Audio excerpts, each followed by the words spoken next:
Hey, this is Chris and Lamb of God. You're watching Rock and Metal News. Hey guys, this is Ron from YouTube's Rock and Metal News, and this is the day that we've been waiting for the past year. This is the Rock and Metal News top albums of 2013. And 2013 was such an amazing year. There was so many releases by so many big albums that we usually do a top 10, but we're going to be doing a top 20 this year just because of all the major releases from a lot of big bands and that. So let's get into it, and of course, this is all subjective. It all depends on the listener who is making these ratings, but this is what has been voted for the best albums for Rock and Metal News in 2013. Number 20 starts off with Motorhead Aftershock. Aftershock is the 21st album by Motorhead, and they really went back to basics on this one, and I loved it. Because of that, I'm a long-time Motorhead fan, all the way to the first albums. Loved Bomber, Overkill, all those albums, Ace of Spades, and they really did just go back to basics, and they made a killer album. Heartbreaker, Death Machine, Dust and Glass, tons of great songs on this album. And with Lemmy at his age and his health issues, they really put out a great album. Number 19 was Tesseract Altered State. Little information in geometry: the Tesseract, also called an 8-cell or regular octacoron or cubic prism, is the 4-dimensional analog of the cube. The Tesseract is to the cube as the cube is to the square. So if you didn't know what Tesseract was, that's what it's all about, some geometry for you. And put that aside, man, what a killer album they put out. It's just amazing, the music they put in, the mixing, the different patterns, very progressive, amazing album. So Tesseract Altered State, number 19. Number 18, Generation Kill, We're All Gonna Die. What a killer album this was. Generation Kill is a metal band. They're out of New York. They feature Exodus singer Rob Dukes, and there's Rob Machetes in the band, Ex-Propane, MOD, Jason Trancer, Ex-Mutilation, and Jason Velez and James DeMaria are in the band. Just an amazing band, keeping thrash alive. A little bit of tons of styles in this, a little bit of hardcore, just kind of reminded me a bit of some old school Corrosion of Conformity. Put out a wicked album. If you haven't checked it out, check out Generation Kill, We're All Gonna Die.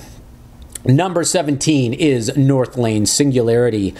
Singularity is the second album full-length from North Lane, and for their second album, man, did they ever put out a killer album, just full of great songs. Scarab, they have Quantum Flux is amazing, Dream Awake, just so many great songs on this album, and a great live band as well. So number 17, North Lane Singularity. Number 16 was Trivium, Vengeance Falls.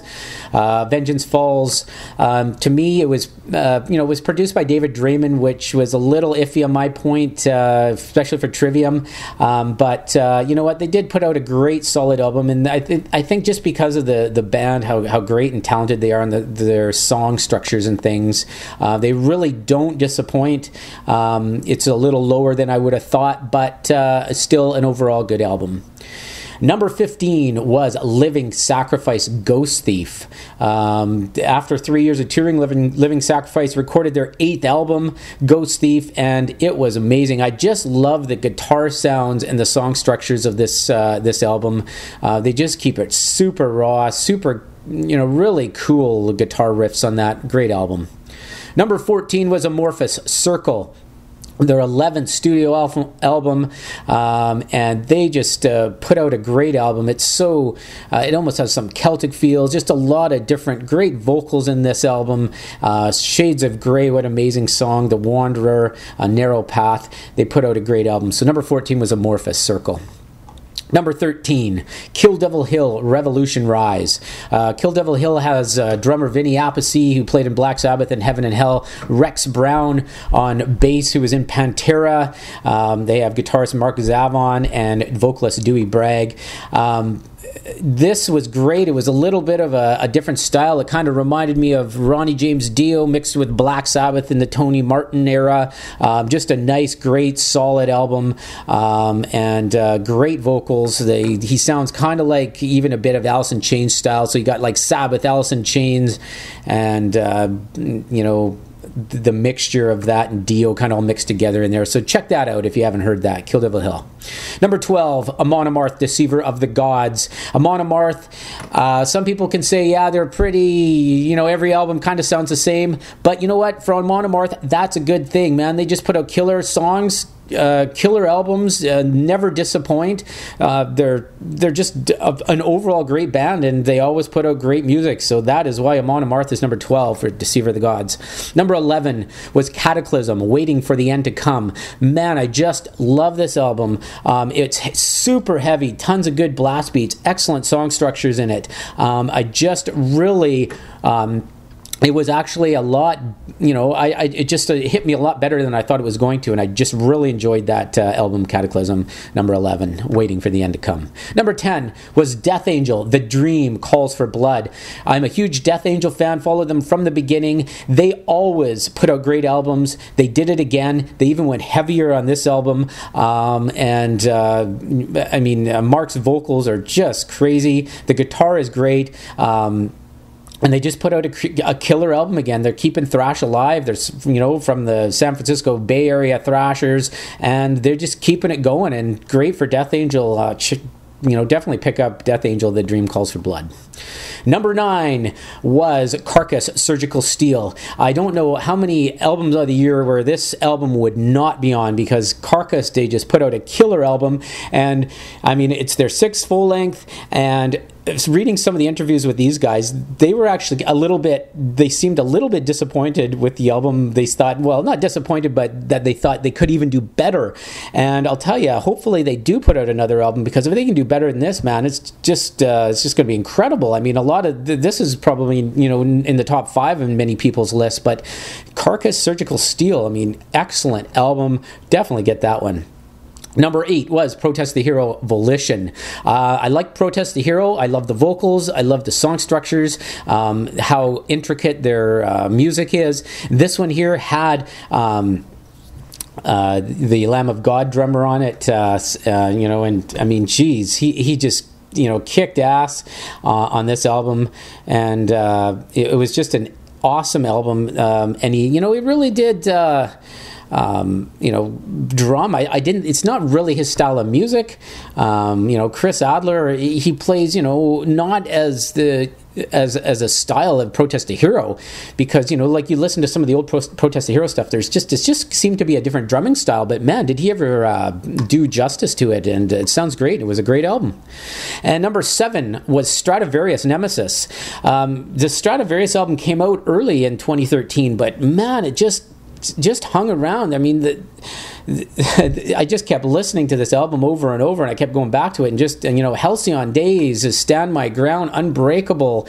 There's just so many great songs on this album, and it's, they're the sort of power metal European bands. They sound kind of like, Halloween style and that, but man, they have great song structures and amazing musicianship. So Stratovarius Nemesis, number 7. Number 6 was Soilwork, The Living Infinite. Man, a double album. These guys, man, the vocals are great. They have one of the best drummers in the business. Their song structures, what a diverse album. They put out so many songs that maybe someone just, a lot of guys maybe just got overloaded with all the music on here. But I'll tell you, if you listen to this just in little pieces at a time and digest it, it is absolutely an amazing album. Just amazing. So, check out Soilwork, The Living Infinite, and, maybe just take it chunk by chunk, because they put out a double album, so there's a lot of songs on here, and they got like 20 songs, but just take it a bit at a time, and you understand how amazing each song is. Just love that album. Number 5 was Dream Theater, self-titled album Dream Theater. This is an epic album. This, Mangini really contributed to this album. I know he was on the other one, before. This is his second one with the band, but it just seemed that he just contributed a lot more from the beginning on this one. And this album is just an amazing. Dream Theater, they just put out an album, and it's got to be on a top 10 list, because they're just such a great band, and the musicianship is amazing. The song structures are amazing. They're just pretty much a perfect band. So that's all I can say about that. It's just an amazing album. Number 4 was KORN, The Paradigm Shift. Okay, to be honest with you, when I first heard the first single release, Never Never, I was really, really worried. They had Brian Head Welch back, and they put out Never Never as the first single, and there was hardly any guitar, and it almost sounded like a poppy song in that, and I was just worried. Then every other song that I heard after that when I got the album was just killer. They're just all catchy. The guitar was great, and it just ended up to be just a great album for me. I just loved it, and there was just so many catchy songs in it, pretty much every song, and I thought the first single they released was the weakest song on the album, so it was really nice to hear the rest. Number 3 was TYR Valkyrja. Oh man, what a killer album this was. Blood of Heroes, Mare of My Night, The Lay of Our Love, Nation, Another Fallen Brother, just super killer. They're straightforward tracks, but just killer. The vocals are amazing on this. They did a cover of Where Eagles Dare by Iron Maiden. They did Cemetery Gates by Pantera. They did great covers. I was just so surprised. This is definitely the surprise of the year for me, is TYR Valkyrja. Check it out. I mean, a just amazing album. Loved it. Number 2 was Black Sabbath 13. The reason why this was number 2 for me, obviously, Black Sabbath back with a new album. Everybody but Bill Ward. And you know what? Put that aside. I mean, with their issues, but they just plainly put out an amazing album. They touched all of Black Sabbath from the beginning to the end. It's just a really good sum of Black Sabbath, and they had an option of putting something out that could have stunk or could have not done them justice, but they did Black Sabbath justice, and I loved it. I just thought it was such a great comeback album and reunion album. And number 1 for 2013 was Killswitch Engage Disarm the Descent. Jesse Leach back in the band. The reason why I have this as the top album is that there is so many super strong songs on this album. The Hell in Me, Beyond the Flames, The New Awakening, In Due Time, A Tribute to the Fallen, All That We Have, No End in Sight. I mean, this album is just full of great music, period. And they played tons of it in concert. And, usually when a band puts out a new album, they usually pick, 1, 2, maybe 3 songs off the new album to play live. These guys are playing tons of this stuff because it was so good. And the Jesse Leach, he was just amazing vocals. The musicianship was great. It was so great to see them come back with Jesse and put out a killer album. And that was my choice for 2013 Album of the Year, Killswitch Engage, Disarm the Descent. This is Ron from YouTube's Rock Metal News. Thanks for listening. Check out some of the albums if you haven't on the list, and you might enjoy them. Thanks for tuning in.